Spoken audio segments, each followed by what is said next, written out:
என்னதான் தலைவர் ரஜினிகாந்த் அவர்கள் உலகமே கொண்டாடப்படக்கூடிய ஒரு சூப்பர் ஸ்டாராக இருந்தாலும் அவருடைய ஃபேமிலி அப்படின்னு வரும்போது அவர் அந்த கடமைகளை செய்கிறதுக்கும் தவறதே கிடையாது. இப்போ ஒரு வீடியோ ஒன்று வெளியாகிருக்கு. அதாவது தலைவரோட பேரன் வேத் கிருஷ்ணா அவர்களுடன் தலைவர் இருக்கும்படியான ஒரு வீடியோ தான் அது. சௌந்தர்யா ரஜினிகாந்த் அவர்களுடைய மகனான வேத் கிருஷ்ணா ஒரு கிரிக்கெட் அகாடமியில் சேர்ந்து விளையாடிட்டுருக்காரு. அங்கே தலைவர் ரஜினிகாந்த் அவர்கள் போய் ஒரு விசிட் அடிச்சிருக்காங்க. கூடவே பார்த்திங்கன்னா அங்கே இருந்த நிறைய குழந்தைகளுடனும் சரி அல்லது அந்த குழந்தைகளின் பெற்றோர்களிடமும் சரி தலைவர் கொஞ்சம் நேரம் டைம் ஸ்பெண்ட் பண்ணியிருக்காங்க.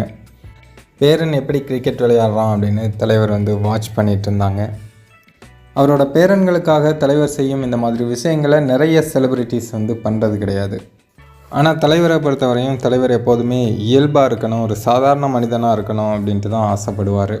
ஆனால் அவர் போனால் கூட்டம் வரும், அந்த அலை மோதும் அப்படிங்கிறதுனால நிறைய விஷயங்களை அவர் தவிர்த்துருவார். இருந்தாலும் தன்னுடைய பேரன்களுக்கு தன்னுடைய குடும்பத்தினருக்கு அப்படின்னு வரும்போது அந்த கடமையிலிருந்தும் தலைவர் ரஜினிகாந்த் அவர்கள் தவறுறது கிடையாது.